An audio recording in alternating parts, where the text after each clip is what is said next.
ಈಗ ಕೇಳಿಸ್ತಾ ಇದೆ ಸರ್.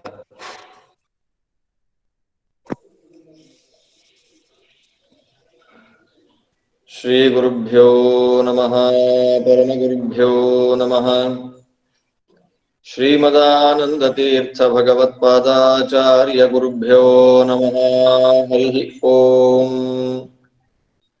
ನಿಖಿಲ ಗುಣನಿಕಾಯಂ ನಿತ್ಯ ನಿರ್ಧೂತ ಹೇಯಂ ಶುಭತಮಮತಿಮೇಯಂ ಶುದ್ಧ ಸೌಖ್ಯಾತ್ಯುಪಾಯಂ ಸಕಲ ನಿಗಮಗೇಯಂ ಸರ್ವಶಬ್ದಾಭಿಧೇಯಂ ನವಜಲಧರಕಾಯಂ ನೌಮಿ ಲಕ್ಷ್ಮೀ ಸಹಾಯಂ ವಿಘ್ನೌಘವಾರಣಂ ಸತ್ಯಾಶೇಷ ವಿಶ್ವಸ್ಯ ಕಾರಣಂ ಕರುಣಾ ಸಿಂಧುಮಾನಂದತೀರ್ಥಬಂಧುಂ ಹರಿಂ ಭಜೆ. ಅಭ್ರಮಂ ಭಂಗರಹಿತಮಜಡಂ ವಿಮಲಂ ಸದಾ ಆನಂದತೀರ್ಥಮತುಳಂ ಭಜೆ ತಾಪತ್ರಯಾಪಹಂ. ಭವತಿ ಯದನುಭಾವಾದೇಡಮೂಕೋऽಪಿ ವಾಗ್ಮೀ ಜಡಮತಿರಪಿ ಜಂತುರ್ಜಾಯತೆ ಪ್ರಾಜ್ಞಮೌಳಿಃ. सकलवचनचेतो देवता भारती सा मम वचसि निधत्तां सन्निधिं मानसे च. आपादमौलिपर्यन्तं गुरूणामाकृतिं स्मरेत् तेन विघ्नाः प्रणश्यन्ति सिद्ध्यन्ति च मनोरथाः. श्रीमत्कृष्णपदाम्भोजमानसं कविपुङ्गवं श्रीमद्विद्याप्रसन्नाब्धिं गुरुं वन्दे निरन्तरं. हरि ओಂ. ಚಂದ್ರಿಕಾ ಗುರುಕುಲದ ಎಲ್ಲ ಸದಸ್ಯರಿಗೂ ಕೂಡ ಹರಿವಾಯುಗಳ ವಿಶೇಷ ಅನುಗ್ರಹ ಇರಲಿ ಅಂತ ಪ್ರಾರ್ಥನೆಯನ್ನು ಮಾಡ್ತಾ, ಪರಮ ಪೂಜ್ಯ ಶ್ರೀಪಾದಂಗಳವರ ಆಜ್ಞೆ ಮತ್ತು ಆಶೀರ್ವಾದಗಳೊಂದಿಗೆ ಏನು ವಿಶೇಷವಾಗಿ ಟೀಕಾಕೃತ್ಪಾದರ ಆರಾಧನಾ ಸಮಯದಿಂದ ಅನೇಕ ವಿದ್ವಾಂಸರುಗಳ ಮೂಲಕ ಶ್ರೀಮದ್ ಆಚಾರ್ಯರ ಕೃತಿಗಳನ್ನ ಮನೆ ಮನೆಗೂ ತಲುಪಿಸುವಂತಹ ಕೆಲಸಗಳನ್ನ ಗುರುಕುಲ ಏನು ಮಾಡ್ತಾ ಇದೆ, ತನ್ಮೂಲಕ ಜಾಲತಾಣಗಳ ಮೂಲಕ ಅಂದ್ರೆ ಸೋಷಿಯಲ್ ಮೀಡಿಯಾ ಎಷ್ಟು ಬೆಳೆದಿದೆ ಈಗ, ಆಧುನಿಕ ತಂತ್ರ ಅಂಶಗಳನ್ನೆಲ್ಲ ಉಪಯೋಗ ಪಡಿಸಿಕೊಂಡು ಮನೆ ಮನೆಯಲ್ಲಿಯೂ ಮಧ್ವ ಸಿದ್ಧಾಂತದ ಒಂದು ದುಂದುಭಿಯನ್ನ ಮೊಳಗಿಸುವಂತ, ಭೇರಿಯನ್ನ ಭಾರಿಸುವಂತ, ಆಧ್ಯಾತ್ಮಿಕ ಕಂಪನ್ನ ಸೂಸುವಂತ ಪ್ರಯತ್ನವನ್ನ ಏನು ಮಾಡ್ತಾ ಇದ್ದೇವೆ, ಅದು ವಿಶೇಷವಾಗಿ ಹರಿವಾಯು ಗುರುಗಳ ಗಮನಕ್ಕೆ ಬಂದಿದೆ ಅಂತ ಅನ್ನೋದು ಸ್ಪಷ್ಟವಾಗಿ ಗೊತ್ತಾಗ್ತಾ ಇದೆ. ಕೇವಲ ಪಾಠಗಳಲ್ಲದೆ ಗುರುಕುಲದವು ಆಯಾ ಕಾಲಗಳಲ್ಲಿ ಮಹಿತಾತ್ಮರ ದೊಡ್ಡ ಜ್ಞಾನಿಗಳ, ವಿಶೇಷವಾಗಿ ಚಂದ್ರಿಕಾರಾಯರ ಪರಂಪರೆಯ ಜ್ಞಾನಿವರೇಣ್ಯರುಗಳ ಆರಾಧನಾ ಸಂದರ್ಭದಲ್ಲಿ ಆಯಾ ಮಹಾನುಭಾವರುಗಳ ಚರಿತ್ರೆಯನ್ನ ವಿದ್ವಾಂಸರುಗಳ ಮೂಲಕ ಸಮಾಜಕ್ಕೆ ಮುಟ್ಟಿಸುವಂತಹ ಒಂದು ಪ್ರಯತ್ನವನ್ನು ಕೂಡ ಮಾಡ್ತಾ ಇದೆ. ಅದರಂತೆ ಇವತ್ತು ಪ್ರತಿಪತ್ ಇರೋದ್ರಿಂದ ಸಾಮಾನ್ಯವಾಗಿ ಪಾಠ ಅಂತ ಅನ್ನೋದು ಇರೋದಿಲ್ಲ. ಆದ್ದರಿಂದ ಸಮಯವನ್ನ ವ್ಯರ್ಥ ಮಾಡಬಾರದು ಅಂತ ಶಾಸ್ತ್ರದ ನಿಯಮ ಇರೋದರಿಂದ ಆರಾಧ್ಯ ಪುರುಷರಾಗಿ ನಿಂತಿರ್ತಕ್ಕಂಥ ವಿದ್ಯಾ ಪ್ರಸನ್ನ ತೀರ್ಥ ಸ್ವಾಮಿಗಳವರ ಒಂದು ಮಹಾತ್ಮ್ಯವನ್ನ, ಅವರ ಕೃತಿಗಳ ಬಗೆಗೆ ಚಿಂತನೆಯನ್ನ ಸ್ವಲ್ಪ ಸಮಯ ಮಾಡ್ಲಿಕ್ಕೆ ನಾನು ಪ್ರಯತ್ನವನ್ನ ಮಾಡ್ತಾ ಇದ್ದೇನೆ. ಸಾಮಾನ್ಯವಾಗಿ ಪ್ರಸನ್ನ ತೀರ್ಥರು ಅಂತ ಹೇಳಿದ್ರೆ ಯಾರಿಗೆ ತಾನೇ ಗೊತ್ತಿರೋದಿಲ್ಲ. ಪ್ರಸಿದ್ಧವಾದ ಕೀರ್ತನೆಗಳಿಂದ ಅವರು ಮನೆ ಮಾತಾಗಿದ್ದಾರೆ.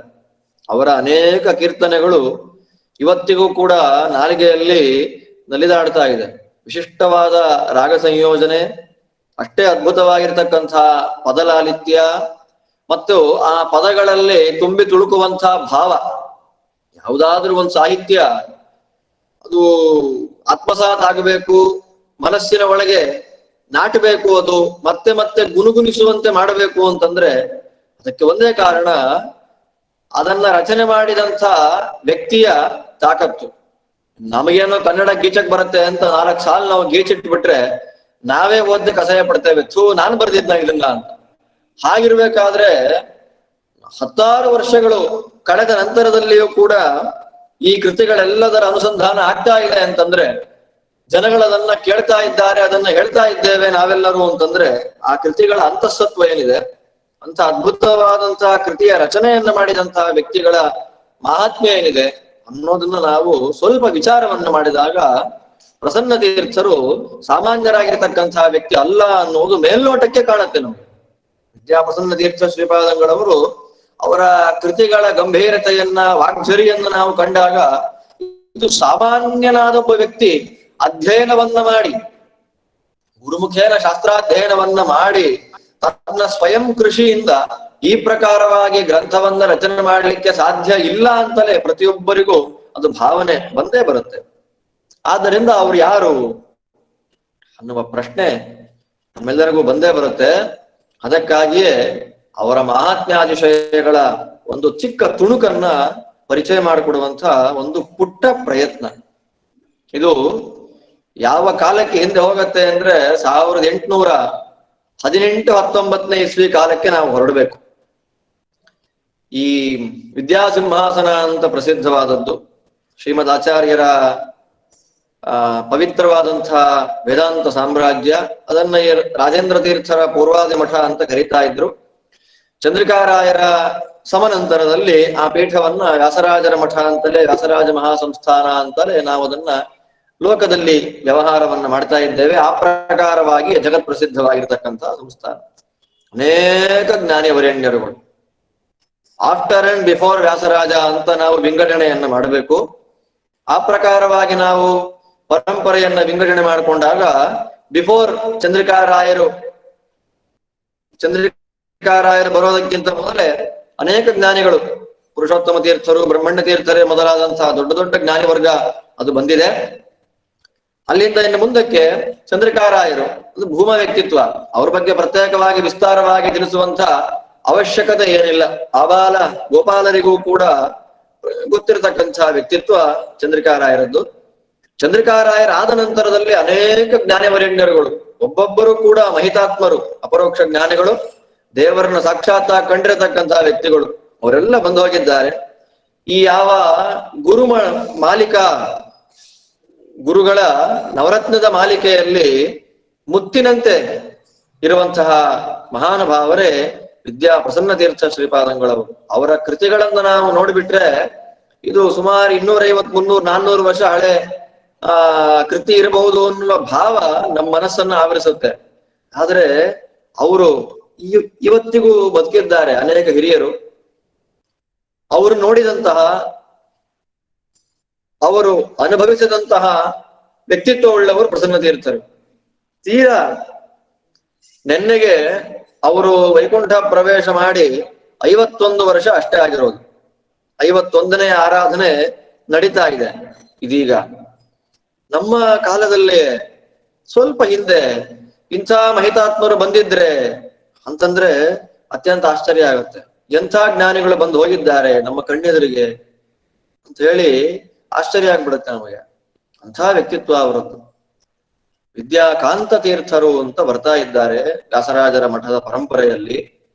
ಆ ವಿದ್ಯಾಕಾಂತ ತೀರ್ಥರ ಸಂಚಾರ ದಿಗ್ವಿಜಯ, ಶ್ರೀಮಠದ ಶಿಷ್ಯ ಪರಂಪರೆ ಅಂದಿಗೂ ಇಂದಿಗೂ ಹೆಚ್ಚಾಗಿ ಇರತಕ್ಕಂತಹ ಜಾಗ. ಇವತ್ತು ತಮಿಳುನಾಡು ಅಂತ ಏನು ವ್ಯವಹಾರಕ್ಕೆ ನಾವು ಮಾಡ್ತಾ ಇದ್ದೇವೆ, ಚೋಳ ದೇಶ, ಆ ದೇಶಕ್ಕೆ ಸಂಚಾರಕ್ಕೆ ಅಂತ ಬಂದಿದ್ದಾರೆ.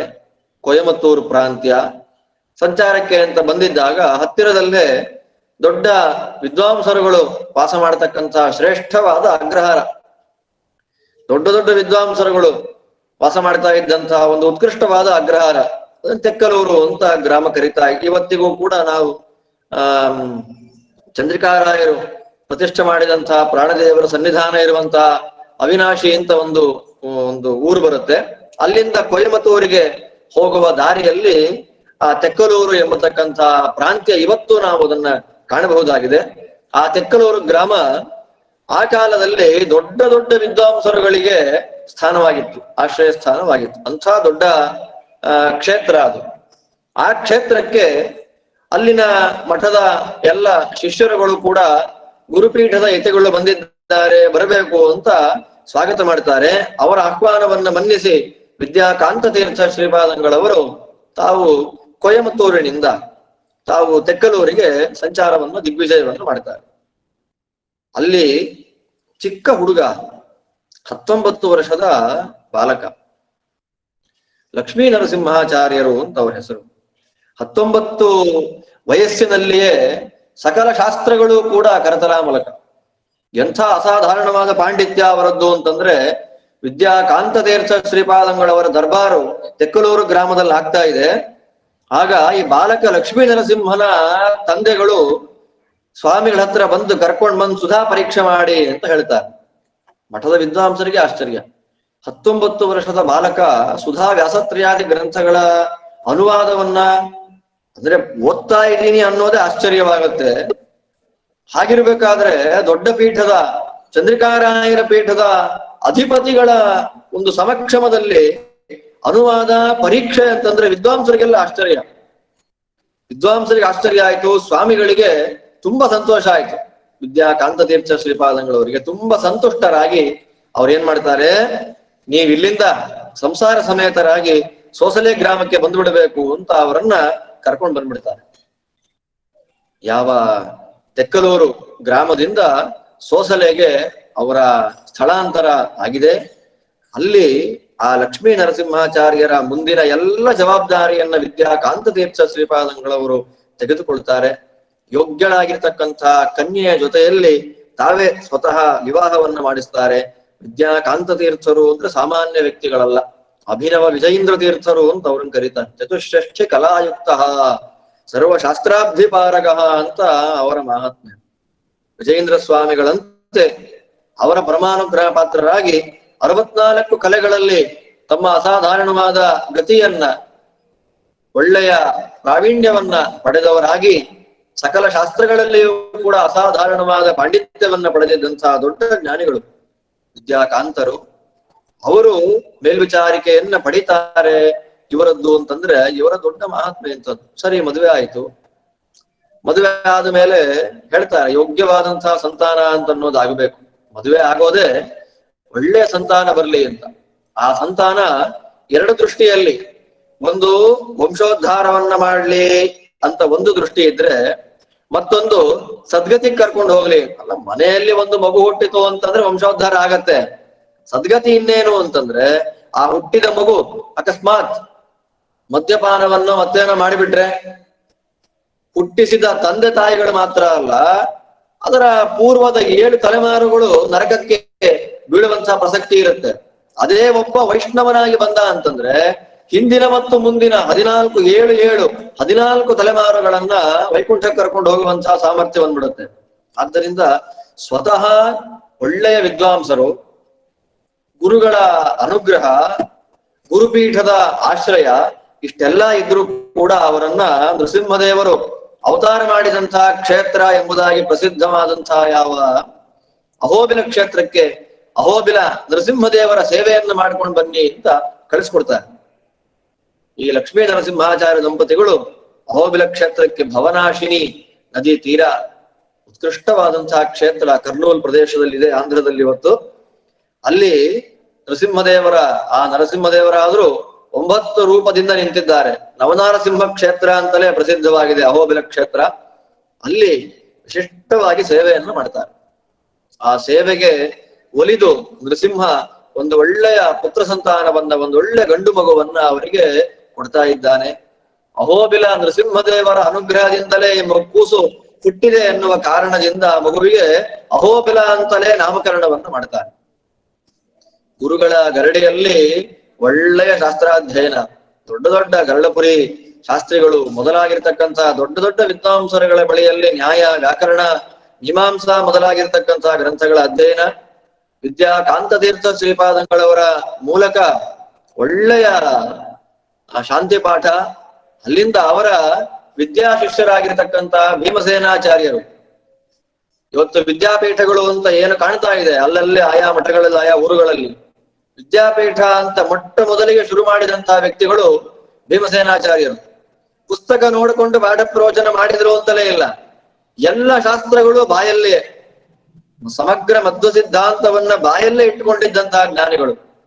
ಮುಂದೆ ಅವರೇ ವ್ಯಾಸರಾಜ ಮಠದ ಪೀಠಾಧಿಪತಿಗಳಾಗಿ ವಿದ್ಯಾ ಶ್ರೀಧರ ತೀರ್ಥರು ಅಂತ ಆಗ್ತಾ ಇದ್ದಾರೆ. ಶ್ರೀರಂಗ ಕ್ಷೇತ್ರದಲ್ಲಿ ಅವರ ಮೂಲ ವೃಂದಾವನ ಇದೆ, ದೊಡ್ಡ ಸನ್ನಿಧಾನದಿಂದ ಕೂಡಿದಂತ ವೃಂದಾವನ. ಅವರ ಬಳಿಯಲ್ಲಿ ಶಾಸ್ತ್ರಾಧ್ಯಯನವನ್ನ ಮಾಡ್ತಾರೆ. ಶಾಸ್ತ್ರಾಧ್ಯಯನವನ್ನ ಮಾಡಿದ ಅಹೋಬಿಲಾಚಾರ್ಯರು ಆ ಕಾಲಕ್ಕೆ ಸಕಲ ಕಲಾ ವಲ್ಲಭ, ಸಕಲ ಕಲಾ ಭಾಸ್ಕರ, ಎಲ್ಲ ಕಲೆಗಳಲ್ಲಿ ಸಂಗೀತ, ಸಾಹಿತ್ಯ, ಕಾವ್ಯ, ನಾಟಕ, ಮೀಮಾಂಸಾ, ವ್ಯಾಕರಣ, ವೇದಾಂತ, ಎಲ್ಲ ಕಲೆಗಳಲ್ಲಿ, ಎಲ್ಲ ಶಾಸ್ತ್ರಗಳಲ್ಲಿ, ಲಲಿತ ಕಲೆಗಳಲ್ಲಿ ಅಸಾಧಾರಣವಾದ ಪಾಂಡಿತ್ಯವನ್ನ ಪಡಿತಾರೆ. ಮತ್ತು ಅವತ್ತಿನ ಕಾಲಕ್ಕೆ ದುರ್ವಾದಿಗಳನ್ನ ಗೆದ್ದವರವರು, ಎಲ್ಲ ದುರ್ವಾದಿಗಳನ್ನ ಅವರು ಗೆದ್ದ ಮಹಾನುಭಾವರು. ನಿರಂತರ ಸಂಚಾರ, ಎಲ್ಲ ದುರ್ವಾದಿಗಳನ್ನ ಗೆಲ್ಲೋದು. ಮುನಿತ್ರಯರ, ಆಚಾರ್ಯರ, ಟೀಕಾಕೃತ್ಪಾದರ, ಚಂದ್ರಿಕಾರಾಯರ ಸೇವೆಯನ್ನ ವಿಶೇಷವಾಗಿ ಮಾಡ್ತಾರೆ. ಹೀಗೆ ಆಯಿತು.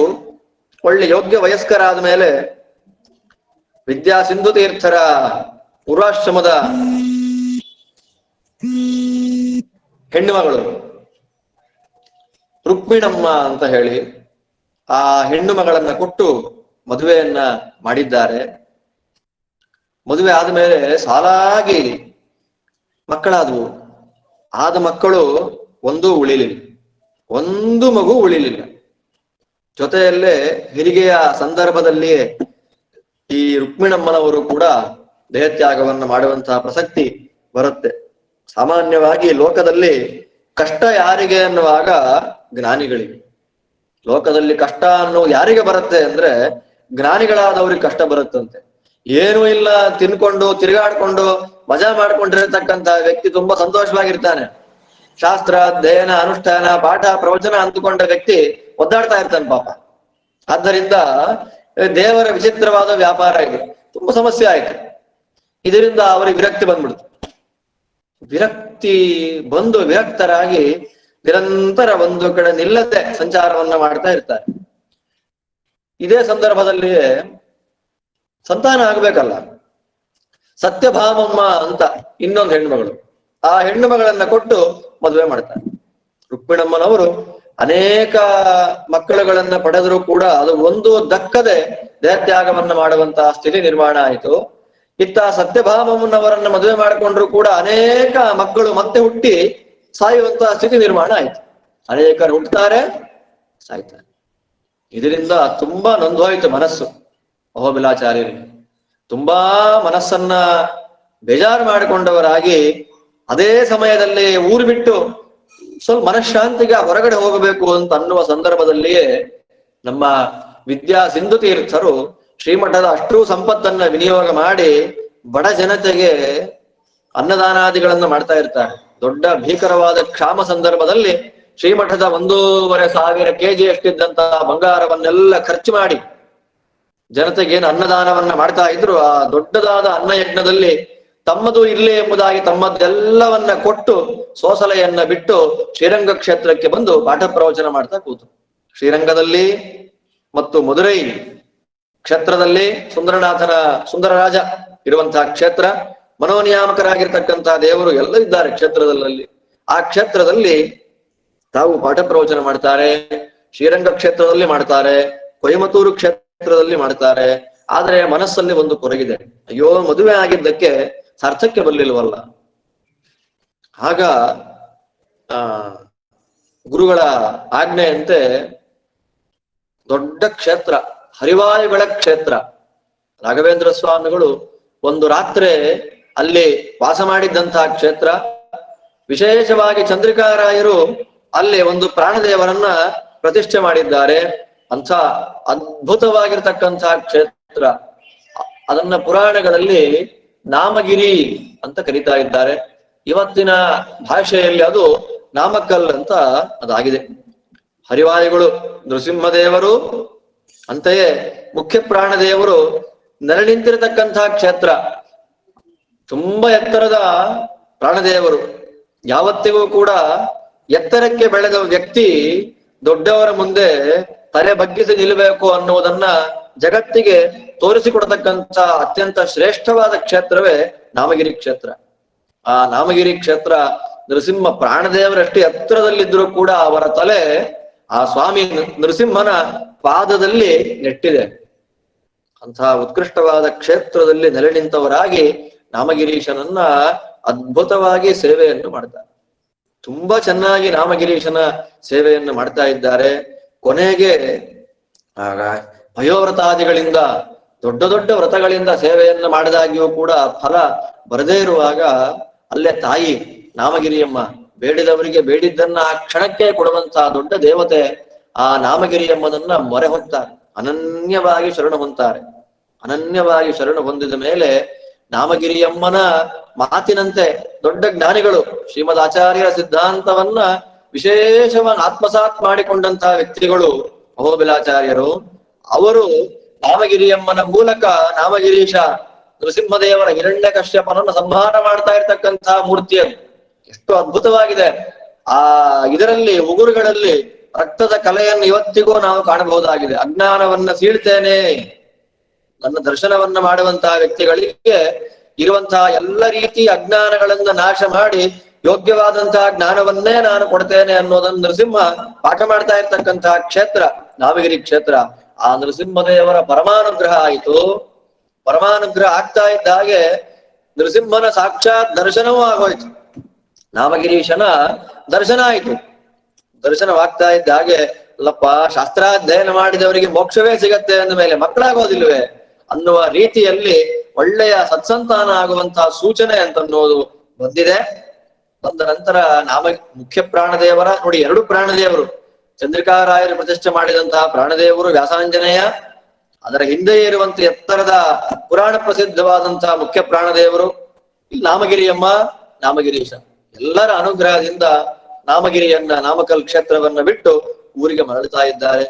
ಯೋಗ್ಯವಾದಂತಹ ಸಂದರ್ಭದಲ್ಲಿ ಸತ್ಯಭಾಮಮ್ಮನವರು ತಾವು ಗರ್ಭವತಿ ಆಗ್ತಾ ಇದ್ದಾರೆ. ಹುಣ್ಣಿಮೆ ಚಂದ್ರನಂತೆ ಗರ್ಭ ಬೆಳೆಯಲು ಒಂದು ಒಳ್ಳೆ ದಿವಸ, ಒಳ್ಳೆಯ ಪುತ್ರ ರತ್ನದ ಜನ್ಮ ಅಥವಾ ಜನನ ಅನ್ನೋದಕ್ಕಿಂತ ಅವತಾರ ಅನ್ನೋದು ಈ ಪ್ರಸಂಗಕ್ಕೆ ಸೂಕ್ತ ಅಂತ ಕಾಣುತ್ತೆ. ಒಳ್ಳೆ ಯೋಗ್ಯರಾಗಿರ್ತಕ್ಕಂತಹ ಮಗನ ಅವತಾರ ಜನ್ಮ ಅನ್ನೋದು ಆಗ್ತಾ ಇದೆ. ಹುಟ್ಟಿದ ಮಗು ನರಸಿಂಹದೇವರ ಅನುಗ್ರಹದಿಂದ ಬಂದದ್ದು. ಆದ್ದರಿಂದ ಆ ಮಗುವಿಗೆ ವೆಂಕಟ ನರಸಿಂಹ ಅಂತ ನಾಮಕರಣ ಮಾಡ್ತಾರೆ. ವೆಂಕಟ ನರಸಿಂಹ ಅಂತ ಆ ಮಗುವಿಗೆ ನಾಮಕರಣವನ್ನ ಮಾಡಿದ್ದಾರೆ. ಆ ಮಗು ಬೆಳೆದಿದೆ. ಅದೇ ಸಂದರ್ಭದಲ್ಲಿಯೇ ಸಮುದ್ರ ತೀರ್ಥ ಶ್ರೀಪಾದಂಗಳವರು ದೊಡ್ಡ ಜ್ಞಾನಿಗಳು, ಅಪರೋಕ್ಷ ಜ್ಞಾನಿಗಳವರು. ಅವರಿಗೆ ಕಾಲ ಹತ್ರ ಬಂದದ್ದು ಗೊತ್ತಾಯಿತು. ವಿದ್ಯಾಸಿಂಹಾಸನಕ್ಕೆ ಉತ್ತರಾಧಿಕಾರಿಯನ್ನ ಕೊಡಬೇಕಾಗಿದೆ. ಯಾರು ಯಾರು ಅಂತ ನೋಡ್ತಿರ್ಬೇಕಾದ್ರೆ ಜ್ಞಾನಬಲರು, ಅಹೋಬಲರು, ಸಕಲ ಕಲಾ ಭಾಸ್ಕರರು, ದುರ್ವಾದಿ ಮತ್ತ ಮಾತಂಗ ವಿದಾರಣರು ಎಂಬುದಾಗಿ ಪ್ರಸಿದ್ಧರಾಗಿದ್ದಂತಹ ಅಹೋಬಿಲಾಚಾರ್ಯರಿಗೆ ಪೀಠವನ್ನ ಕೊಡಬೇಕು ಅಂತ ಅಹೋಬಿಲಾಚಾರ್ಯ ಹೇಳ್ತಾರೆ. ಬೇಡ, ತಮ್ಮ ಪೂರ್ವಾಶ್ರಮದ ತಂದೆಗಳು ಪರಮಗುರುಗಳ ಬಗ್ಗೆ ಪ್ರಸಂತೀರ್ಥರು ಅವರ ಲೇಖನದಲ್ಲಿ ಬರೀತಾರೆ. ಇವತ್ತಿನ ಕಾಲದಲ್ಲಿ ಪೀಠ ಕೊಟ್ರೆ ನಾನು ಅಂತ ಮುಗಿಬಿದ್ದು ತಗೊಳ್ತಾರೆ ಜನ. ನನಗ್ ಪೀಠ ಬೇಕು, ನನಗ್ ಪೀಠ ಬೇಕು ಅಂತ. ಎಲ್ಲ ರೀತಿಯಲ್ಲಿಯೂ ಅತ್ಯಂತ ಸೂಕ್ತವಾಗಿದ್ದಂತಹ ವ್ಯಕ್ತಿತ್ವ. ಜ್ಞಾನ ಇಲ್ವಾ? ಜನಾಕರ್ಷಣೆಯನ್ನು ಮಾಡತಕ್ಕಂತಹ ವಾಕ್ಪಟುತ್ವ ಇಲ್ವಾ? ಪ್ರತಿಯೊಂದೂ ಇದೆ. ಅಷ್ಟೆಲ್ಲ ಇದ್ರೂ ಕೂಡ ಪೀಠ ಬೇಡ ಅಂದ್ರು. ವಸಂತೀರ್ಥ ಬರೀತಾರೆ, ಪ್ರತ್ಯವಾಯ ಶಂಕ ಎಲ್ಲ ಇದ್ರೂ ಕೂಡ ಅವರಿಗೆ ಅಯ್ಯೋ, ಆಚಾರ್ಯರ ವಿದ್ಯಾಸಿಂಹಾಸನ, ಮುನಿತ್ರಯರು ಕೂತಂತಹ ಪೀಠ, ಕೂತಾಗ ಸ್ವಲ್ಪ ವ್ಯತ್ಯಾಸ ಆಗ್ಬಿಟ್ರೆ ಪಾಪ ಅನ್ನೋದು ಬಂದ್ಬಿಡುತ್ತಲ್ಲ, ಏನ್ ಮಾಡ್ಬೇಕು? ಆದ್ದರಿಂದ ಬೇಡ ಅಂತಾರೆ. ಅಷ್ಟಲ್ಲದೆ ಸನ್ಯಾಸದ ಮಹತ್ವ, ಪೀಠಾಧಿಪತ್ಯ ಅದೊಂದು ನಾವು ಅನ್ಕೊಳ್ತೇವೆ ಈಸಿಯಾಗಿ ಸ್ವಾಮಿಗಳವರು ಕಾರಲ್ಲಿ ಬಂದ್ಬಿಡ್ತಾರೆ, ಓಡಾಡ್ಬಿಡ್ತಾರೆ, ಸುತ್ತಮುತ್ತ 25 ಜನ ಇರ್ತಾರೆ ಅಂತ. ಪೀಠಾಧಿಪತ್ಯ ಅನ್ನೋ ದೊಡ್ಡ ಜವಾಬ್ದಾರಿ. ಬೇಡ ಅಂತಂದ್ರು. ಆಗ ಸ್ವಾಮಿಗಳು ಬಿಡೋದಿಲ್ಲ. ಸ್ವಾಮಿಗಳು ಮಾತ್ರವಲ್ಲದೆ ಶ್ರೀಮಠದ ಎಲ್ಲ ಶಿಷ್ಯವರ್ಗ, ಮೈಸೂರಿನ ದಿವಾನರಾಗಿದ್ದಂತಹ ಕೃಷ್ಣಮೂರ್ತಿಗಳೇ ಮೊದಲಾದವರೆಲ್ಲ ಅಹೋಬಿಲಾಚಾರ್ಯರಿಗೆ ನೀವೇ ತಗೊಳ್ಬೇಕು ಅಂತಾರೆ. ಇಲ್ಲಪ್ಪ, ನನಗೆ ಲೌಕಿಕ ಬೇಡ. ಸ್ವಾಮಿಗಳು ಕರೆಸಿ ಕೇಳಿದ್ರು ಕೂಡ ನನಗೆ ಬೇಡ ಪೀಠ ಅಂತ ಹೇಳಿದಾಗ ಸಮುದ್ರ ತೀರ್ಥರು ಹೇಳ್ತಾರೆ, ಗೋಪಾಲಕೃಷ್ಣ ದೇವರು ಬಂದು ಹೇಳಿದ್ರೆ ತಗೊಳ್ತೀರಾ ಅಂತ. ಸರಿ, ದೇವರು ಬಂದು ಹೇಳಿ ತಗೊಳ್ತೀನಿ. ಆಗ ರಾತ್ರಿ ಮಲಗಿದ್ದಾರೆ. ಸ್ವಪ್ನದಲ್ಲಿ ಸಾಕ್ಷಾತ್ ಶ್ರೀಮನ್ ಮೂಲ ಗೋಪಾಲಕೃಷ್ಣ ದೇವರೇ ಬಂದು ನನ್ನ ಪೂಜೆಯನ್ನ ಮಾಡಬೇಕು ನೀನು, ನನ್ನ ಪೂಜೆಯನ್ನ ಮಾಡಿದ್ರೆ ತಪ್ಪಿಸ್ಕೊಂಡು ಹೇಗೆ ಹೋಗ್ತೀನಿ ನೀನು ಅಂತ ಹೇಳಿ ಹೇಳ್ತಾರಂತೆ. ಸಾಕ್ಷಾತ್ ಪರಮಾತ್ಮನ ಸೂಚನೆ ಆದ್ಮೇಲೆ ನಮಸ್ಕಾರ ಮಾಡಿ ಬರ್ತಾರೆ. ಭಾರತಿ ತೀರ್ಥರು ಇವ್ರ ಬಗ್ಗೆ ಒಂದು ಮಾತು ಹೇಳ್ತಾರೆ. ರತ್ನಾಕರ ತೀರ್ಥರು ಯಾರು ಅಹೋಬಿಲಾಚಾರ್ಯರು ಅಂದ್ರೆ ಯೋಗ್ಯಯಂ ಮಧ್ವದೇವಸ್ಯ ಸೇವಾರ್ಥಂ ಜನಿಮಾಪ್ತವ. ಇವರು ಯೋಗಿಗಳು. ಶ್ರೀಮದ್ ಆಚಾರ್ಯರ ಕರಾಚಿತವಾದ ಪ್ರತಿಮೆಗಳ ಸತ್ಸಿದ್ಧಾಂತದ ಸೇವೆಯನ್ನ ಮಾಡ್ಲಿಕ್ಕಾಗಿ ಈ ಲೋಕದಲ್ಲಿ ಅವತಾರವನ್ನು ಮಾಡಿದಂತಹ ದೊಡ್ಡ ಅಪರೋಕ್ಷ ಜ್ಞಾನಿಗಳು, ಯೋಗಿಗಳವರು. ಅವರಿಗೆ ಒಳ್ಳೆ ದಿವಸ ತುರ್ಯಾಶ್ರಮವನ್ನ ಕೊಟ್ಟು ವಿದ್ಯಾ ರತ್ನಾಕರ ತೀರ್ಥರು ಅಂತ ಅವರಿಗೆ ನಾಮಕರಣವನ್ನ ಮಾಡ್ತಾ ಇದ್ದಾರೆ. ಯಾವತ್ತಿಗೆ ಅಹೋಬಿಲಾಚಾರ್ಯರು ವಿದ್ಯಾ ರತ್ನಾಕರ ತೀರ್ಥರು ಅಂತ ಆದ್ರೂ ಅವತ್ತು ಸೋಸಲೆಯನ್ನ ಬಿಟ್ಟು ಬಂದ್ರು ಸತ್ಯಭಾಮಮ್ಮ ಮತ್ತು ವೆಂಕಟ ನರಸಿಂಹಾಚಾರ್ಯ. ಅದು ಬೇರೆ ಕಥೆ. ರತ್ನಾಕರ ತೀರ್ಥರ ವೈಭವ ಅದು ಬೇರೆ ಕಥೆ. ಇಲ್ಲಿ ಏನಾಗಿದೆ, ಅವತ್ತು ಸ್ಥಿತ್ಯಂತರ ಬ್ರಾಹ್ಮಣ ವರ್ಣದಲ್ಲಿ ಸ್ವಲ್ಪ ಪರಿಸ್ಥಿತಿ ವ್ಯತ್ಯಾಸ ಆಗ್ತಾ ಇದೆ. ಕೇವಲ ಶಾಸ್ತ್ರ ಅಂತ ನೆಚ್ಚಿಕೊಂಡು ಇವತ್ತಿದೆ. ಇವತ್ತು ಏನಾಗ್ಬಿಟ್ಟಿದೆ ಅಂತಂದ್ರೆ ಲೌಕಿಕದಲ್ಲಿ ಇರೋರು ಕಷ್ಟ ಆಗ್ತಾ ಇದೆ. ಶಾಸ್ತ್ರ ಅಧ್ಯಯನ ಮಾಡಿಕೊಂಡು ಕೇವಲ ಪಾಠ ಪ್ರವಚನ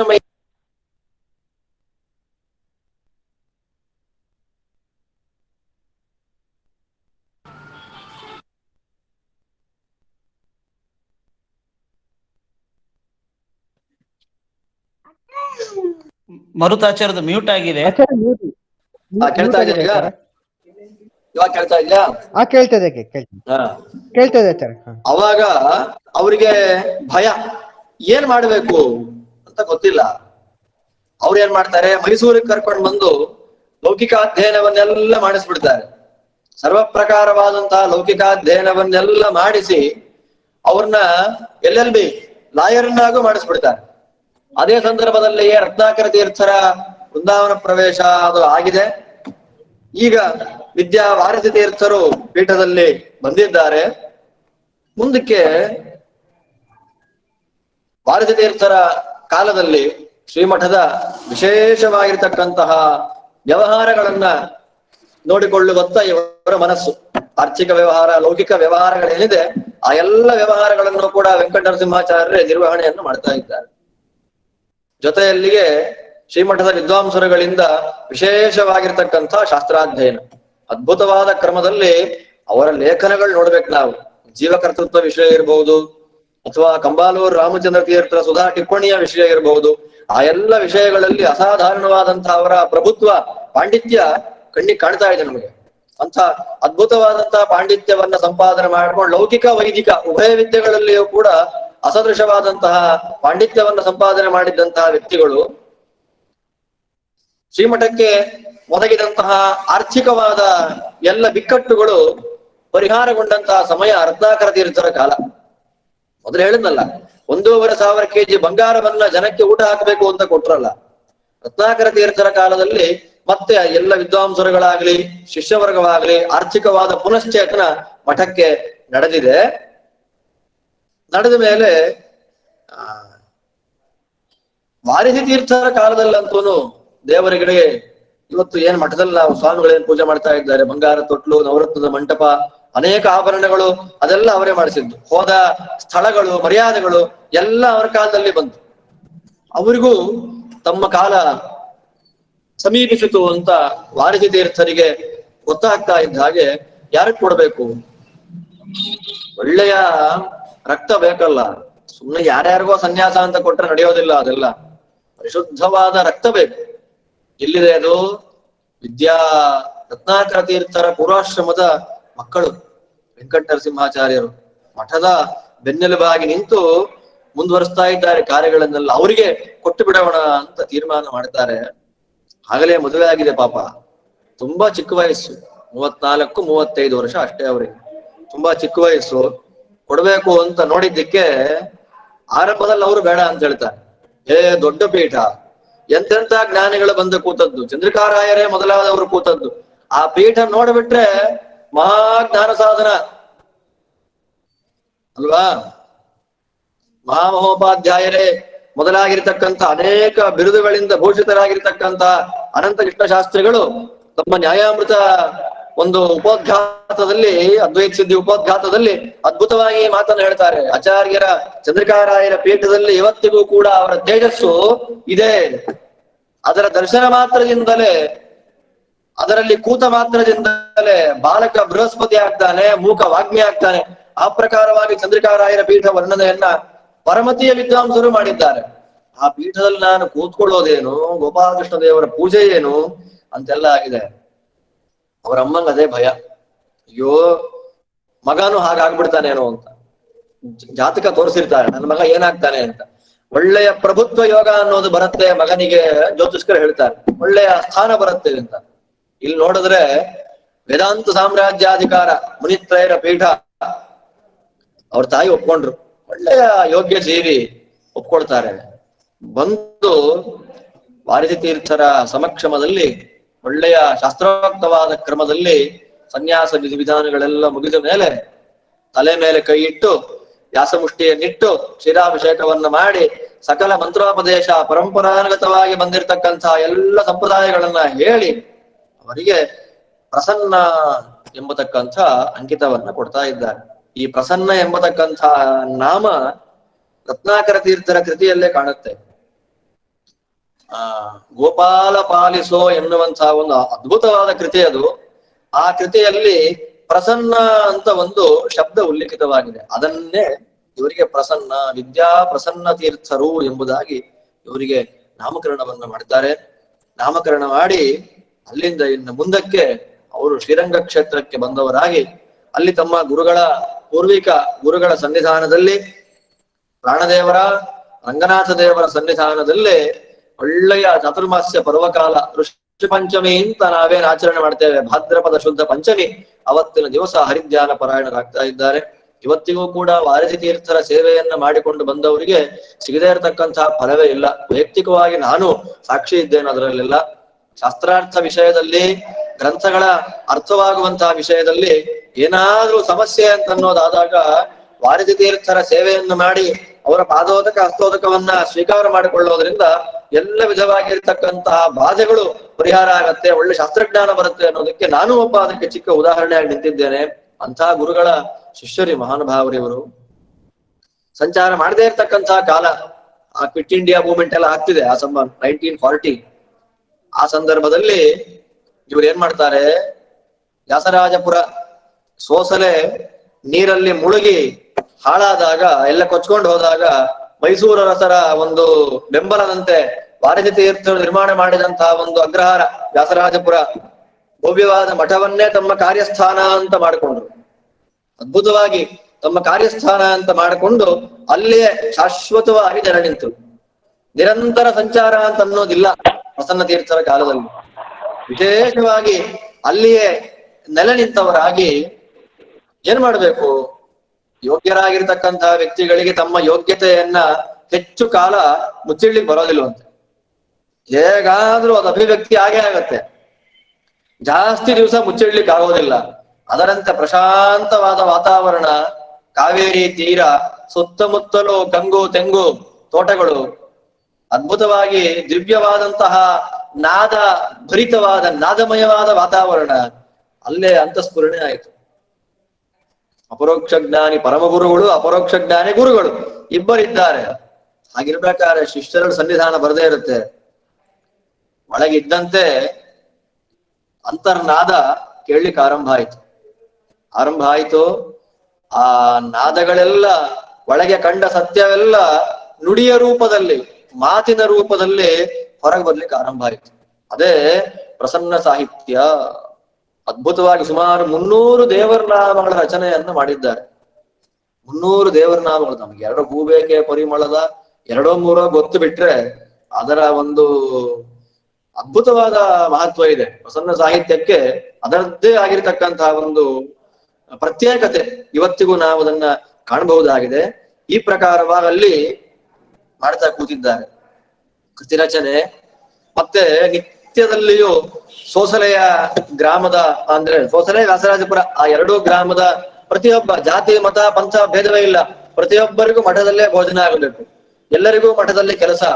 ಬಿಡುವಿನ ಸಮಯದಲ್ಲಿ ಪ್ರತಿಯೊಬ್ಬರಿಗೂ ಅವರೇ ನಿಂತು ಇಂಗ್ಲಿಷ್ ಮೊದಲಾಗಿರ್ತಕ್ಕಂತಹ ಪಾಠಗಳನ್ನ, ಮ್ಯಾಥ್ಸ್ ಗಣಿತ, ಆಂಗ್ಲ ಎಲ್ಲವನ್ನ ಅವರೇ ಪಾಠ ಮಾಡೋದು. ಇವತ್ತಿಗೂ ಕೂಡ ಸೋಸಲೆ ಆಗ್ಲಿ ವ್ಯಾಸರಾಜಪುರ ಆಗ್ಲಿ ನಾವು ನೋಡಿದಾಗ ಕಾಣುತ್ತೆ. ಸ್ಕೂಲ್ ಇರಬಹುದು, ಹಾಸ್ಟೆಲ್ ಇರಬಹುದು, ಅದಾದ ನಂತರದಲ್ಲಿ ಹಾಸ್ಪಿಟಲ್ ಇರಬಹುದು, ಆ ಎಲ್ಲ ಜಾಗಗಳಿಗೂ ಕೂಡ ಸ್ಥಳದಾನವನ್ನ, ಮಠದ ಜಾಗವನ್ನೇ ದಾನ ಮಾಡಿದಂತಹ ದೊಡ್ಡ ವ್ಯಕ್ತಿತ್ವ ಇವರದ್ದು. ಮತ್ತೆ ಇವರು ಮಾಡಿದಂತಹ ಇನ್ನೊಂದು ದೊಡ್ಡ ಕೆಲಸ ಏನು ಅಂತಂದ್ರೆ, ಹರಿಪದಂಗತರಾಗಿರ್ತಕ್ಕಂತಹ ಪರಮ ಪೂಜ್ಯ ಪೇಜಾವರ ಮಠಾಧೀಶರಾದಂತಹ ನಮ್ಮ ವಿಶ್ವೇಶತೀರ್ಥ ಶ್ರೀಪಾದಂಗಳವರ ತಾರುಣ್ಯದ ಕಾಲದಲ್ಲಿ ಅವರ ದೊಡ್ಡ ಕನಸು, ಆ ದೊಡ್ಡ ಕನಸ್ಸಿಗೆ ದೊಡ್ಡ ಬೆಂಬಲವಾಗಿ ನಿಂತವರು ನಮ್ಮ ಪ್ರಸನ್ನ ತೀರ್ಥರು. ಅದು ವಿಶ್ವೇಶತೀರ್ಥ ಶ್ರೀಪಾದಂಗಳವರ ಮಾತಲ್ಲೇ ನಾವು ಕೇಳಿದ್ದೇವೆ. ಪ್ರಸನ್ನ ತೀರ್ಥರು ತಮಗೆ ಮಾಡಿದಂತಹ ಉಪಕಾರ ಸಹಾಯ ಚಿರಸ್ಮರಣೀಯ ಎಂಬುದಾಗಿ ಅವರೇ ಹೇಳಿದ್ದಾರೆ. ಮೊನ್ನೆ ಅಂದ್ರೆ ವಿದ್ಯಾ ಪಯೋನಿಧಿ ತೀರ್ಥರ ಕಾಲದಲ್ಲಿಯೂ ಕೂಡ ತತ್ವವಾದ ಪತ್ರಿಕೆಗೆ ಮಹಾಪೋಷಕರು ಅಂತ ಬರ್ತಾ ಇತ್ತು. ತತ್ವವಾದ ಅಖಿಲ ಭಾರತ ಮಾಧ್ವ ಮಹಾಮಂಡಲಕ್ಕೆ ಮಹಾಪೋಷಕರು ಅಂತಲೇ ವ್ಯಾಸರಾಜ ಪೀಠಾಧಿಪತಿಗಳಿಗೆ ಅದೊಂದು ಗೌರವ. ಈ ಪ್ರಕಾರವಾಗಿ ಪೇಜಾವರ ಸ್ವಾಮಿಗಳವರ ಇನ್ನು ತಾರುಣ್ಯ ಅವ್ರಿಗಿನ್ನು ಆ ಕಾಲದ ಅವರ ದೊಡ್ಡ ಕನಸು ನೋಡ್ಲಿಕ್ಕೆ ವಾಮನರಾದ ತ್ರಿವಿಕ್ರಮ ವ್ಯಕ್ತಿತ್ವ ಮಹಾನುಭಾವರದ್ದವರದ್ದು. ಅವರ ಎಲ್ಲ ಕನಸ್ಸಿಗೂ ಕೂಡ ಸಮಗ್ರ ಬೆಂಬಲವಾಗಿ ನಿಂತವರು. ಅಖಿಲ ಭಾರತ ಮಾಧ್ವ ಮಹಾಮಂಡಲ ಅಂತ ಇವತ್ತೇನು ಪ್ರಸಿದ್ಧವಾಗಿದೆ, ಆ ಪ್ರಸಿದ್ಧವಾಗಿರ್ತಕ್ಕ ಸಂಸ್ಥೆಯಿಂದ ಏನೆಲ್ಲಾ ಬಂದಿದೆ, ಒಳ್ಳೆ ವಿದ್ವಾಂಸರಿರ್ಬಹುದು, ಗ್ರಂಥಗಳಿರಬಹುದು, ಎಲ್ಲವೂ ಅದೆಲ್ಲಕ್ಕೂ ಕೂಡ ಬೆಂಬಲವಾಗಿ ನಿಂತು ನೀರೆರೆದವರು ನಮ್ಮ ಪ್ರಸನ್ನ ತೀರ್ಥ ಶ್ರೀಪಾದಂಗಳವರು. ಪೂರ್ಣಪ್ರಜ್ಞ ವಿದ್ಯಾಪೀಠದ ಸ್ಥಾಪನೆಯಲ್ಲಂತೂ ಕೂಡ ಅವರ ಯೋಗದಾನವನ್ನ ಯಾರೂ ಮರಿಲಿಕ್ಕೆ ಇಲ್ಲ. ಮನೆ ಮನೆಗಳಿಗೆ ಹೋಗಿ ಭಿಕ್ಷೆಯನ್ನ ಕೇಳಿ ವಿದ್ಯಾಪೀಠಕ್ಕೆ ಸಹಾಯವನ್ನ ಮಾಡಿದಂತಹ ವ್ಯಕ್ತಿತ್ವ ಪೂರ್ಣಬೋಧಾಚಾರ್ಯರು ಅಂತ ಪೂರ್ವಾಶ್ರಮದ ವಿದ್ಯಾ ಪಯೋನಿಧಿ ತೀರ್ಥರು ಮನೆ ಮನೆಗಳಿಗೆ ಹೋಗಿದ್ದಾರೆ.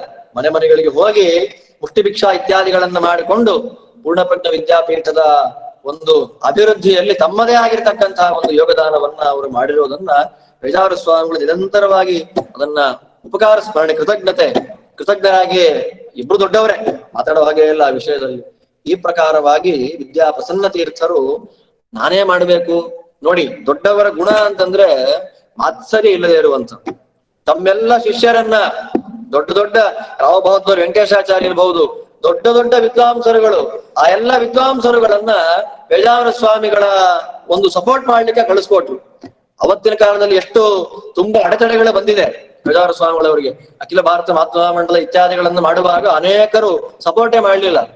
ಆಗ ಅವರಿಗೆ ಬೆಂಬಲವಾಗಿ ನಿಂತವರು ಒಬ್ರೆ ಪ್ರಸನ್ನ ತೀರ್ಥರು. ವ್ಯಾಸರಾಜ ಮಠ ನಿಮ್ ಬೆಂಬಲಕ್ಕಿದೆ, ನೀವು ಮುಂದುವರಿಯಿರಿ ಅಂತ ಹೇಳಿ ತಮ್ಮ ಸುತ್ತಲಿನ ಎಲ್ಲ ವಿದ್ವದ್ವರ್ಗ, ಶಿಷ್ಯವರ್ಗ ಎಲ್ಲವನ್ನ ಅವರಿಗೆ ಕೊಟ್ಟು ಆ ಮೂಲಕ ಅವರ ಮಹಾಪ್ರಯತ್ನಕ್ಕೆ ತಮ್ಮ ಒಂದು ಯೋಗದಾನವನ್ನು ಮಾಡಿದ್ದಾರೆ.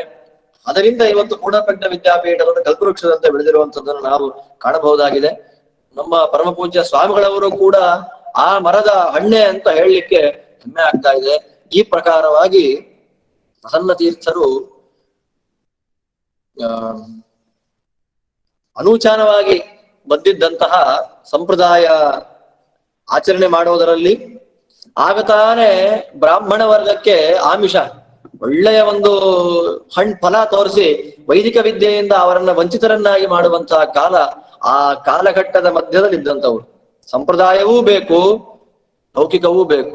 ಕೆಲವರಿಗೆ ಲೌಕಿಕ ಮಾತ್ರ ಬೇಕು, ಸಂಪ್ರದಾಯ ಬೇಡ ಕೆಲವರಿಗೆ. ಆ ಎರಡಕ್ಕೂ ಕೊಂಡಿಯಾಗಿ ನಿಂತು ಸಂಪ್ರದಾಯ ಮತ್ತು ಆಧುನಿಕತೆ, ಪ್ರಾಚೀನ ಮತ್ತು ಆಧುನಿಕ ಎರಡು ಪರಂಪರೆಗಳಿಗೂ ಕೊಂಡಿಯಾಗಿ ನಿಂತು ಮಧ್ಯದಲ್ಲಿ ತೂಗಿಸಿಕೊಂಡು ಹೋಗಿ ಎಲ್ಲರಿಗೂ ಕೂಡ ಅವರು ಮಾರ್ಗದರ್ಶಿ. ಆದ್ರಿಂದ ಅವತ್ತಿನ ಕಾಲದಲ್ಲೇ ಪ್ರಸನ್ನ ತೀರ್ಥರು ಅಂತಂದ್ರೆ ಅಟ್ರಾಕ್ಟಿವ್ ಪರ್ಸನಾಲಿಟಿ ಅಂತ. ಅವ್ರ ಬಗ್ಗೆ ದೊಡ್ಡ ದೊಡ್ಡವರು ಆಡಿರೋ ಮಾತುಗಳನ್ನು ಹೇಳ್ತಾ ಹೋಯ್ತು ಅಂದ್ರೆ 1 ಗಂಟೆ ಉಪನ್ಯಾಸ ಏನು ಸಾಕಾಗೋದಿಲ್ಲ. ಅವರು ಸಭೆಗಳನ್ನ ಅಖಿಲ ಭಾರತ ಮಾಧ್ವ ಮಹಾಮಂಡಲದ ಸಭೆಗಳನ್ನ ಬೇರೆ ಬೇರೆ ಊರುಗಳ ತಾವೇ ಅಧ್ಯಕ್ಷರಾಗಿ ನಿಂತು ಮಾಡಿದ್ದಾರೆ. ಮೈಸೂರು ಮಹಾರಾಜರನ್ನ ಕರೆಸೋದು, ಮತ್ತೆ ರಾಷ್ಟ್ರ ಅಧ್ಯಕ್ಷರನ್ನ ಕರೆಸೋದು, ಈ ಪ್ರಕಾರವಾಗಿ ಎಲ್ಲ ಮಾಡಿ ಅವರಲ್ಲಿ ಬ್ರಾಹ್ಮಣರ ಏಕತೆ, ಸನಾತನ ಧರ್ಮದ ಅನುಷ್ಠಾನ, ಆ ಎಲ್ಲ ವಿಷಯದಲ್ಲಿ ಅದು ಹೇಗಿತ್ತು ಅವರ ಕಾಳಜಿ ಅನ್ನೋದನ್ನ ನಾವು ಅವರ ಲೇಖನಗಳಲ್ಲಿ ಆಗ್ಲಿ ಅವರ ಪ್ರವಚನಗಳಲ್ಲಿ ಆಗ್ಲಿ ನಾವು ಕಾಣಬಹುದಾಗಿದೆ. ಮೈಸೂರಿನಲ್ಲಿ ಅವರು ಭಗವದ್ಗೀತೆ ಪ್ರವಚನ ಮಾಡಿದ್ರೆ 1000 ಜನ, ಒಳ್ಳೆ ಅದ್ಭುತವಾಗಿರ್ತಕ್ಕಂತಹ ವಾಕ್ಪಟುತ್ವ. ರತ್ನಾಕರ ತೀರ್ಥರ ಮಕ್ಕಳು ಪ್ರತ್ಯೇಕವಾಗಿ ನಾವು ಕೇಳೋದಿನ್ನೇ. ಈ ಪ್ರಕಾರವಾಗಿರುವಂತಹ ಸಂದರ್ಭದಲ್ಲಿ ಸೋಸಲೆಯಲ್ಲಿದ್ದಾರೆ. ಒಂದೆರಡು ಅವರಿಗೆ ಪರಮಾತ್ಮ ಮಾಡಿದ ಅನುಗ್ರಹವನ್ನ ಹೇಳ್ತೇನೆ. ಒಂದೆರಡು ಸಂದರ್ಭ. ಸೋಸಲೆ ವ್ಯಾಸರಾಜಪುರದಲ್ಲಿ ಅವರಿದ್ದಾರೆ. ಅಲ್ಲಿರುವಂತಹ ಕಾಲದಲ್ಲಿ ಅವರ ಕೃತಿ ರಚನೆ ಅವ್ಯಾಹತವಾಗಿ ನಡೀತಾ ಇದೆ. ಜೊತೆ ನಾಟಕಗಳು ಬರೆದಿದ್ದಾರೆ. ಮಧ್ವ ವಿಜಯಕ್ಕೆ ಕನ್ನಡದಲ್ಲಿ ಅದರ ಸಾರ ಸಂಗ್ರಹವನ್ನು ಬರೆದಿದ್ದಾರೆ. ವೈಕುಂಠ ವರ್ಣನೆ ಅನ್ನೋದನ್ನ ರಚನೆ ಮಾಡಿದ್ದಾರೆ. ಮೊದಲೇ ಹೇಳಿದ ಹಾಗೆ 300 ದೇವರ ನಾಮಗಳನ್ನ ರಚನೆ ಮಾಡಿದ್ದಾರೆ. ಉದ್ವರ್ಚನೆ ಆಗ್ತಾ ಇದೆ. ಯುಗಾದಿಯ ಉದ್ವರ್ಚನೆ, ಅಭಿಷೇಕ ಆಯಿತು. ವ್ಯಾಸತೀರ್ಥದಲ್ಲಿ ಕಾವೇರಿಯ ಒಂದು ಕವಲು ತೊಳಿತಾ ಇದ್ದಾರೆ.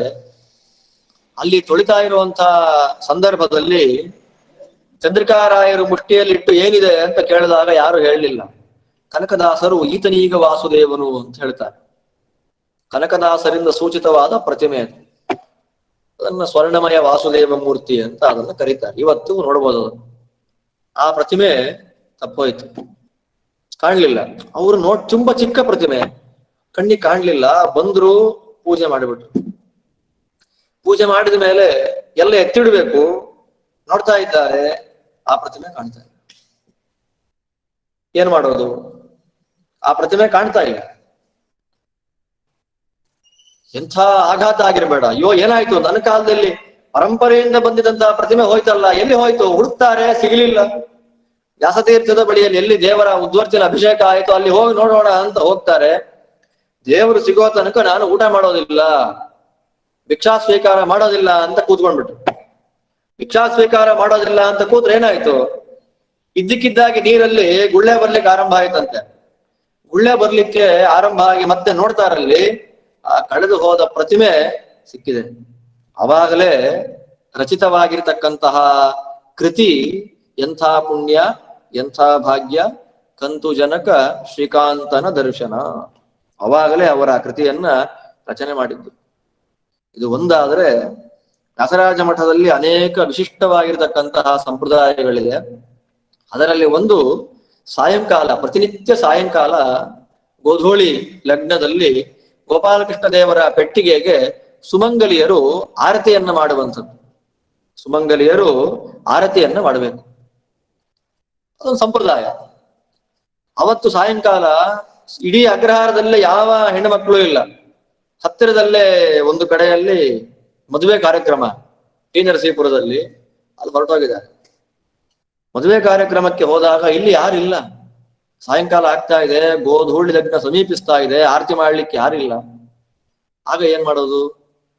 ಪೆಟ್ಟಿಗೆ ಮುಂದೆ ಕೂತ್ಕೊಂಡು ಕೃಷ್ಣದೇವರಿಗೆ ರುಕ್ಮಿಣಿ ಸತ್ಯಭಾಮೆಯರು ಆರತಿ ಮಾಡ್ತಾ ಇದ್ದಾರೆ ಅಂತ ಚಿಂತನೆಯನ್ನ ಮಾಡಿಕೊಂಡು ಮಹಾನುಭಾವರು ದೇವರು ನಾವು ಹೇಳ್ಬಿಟ್ರು.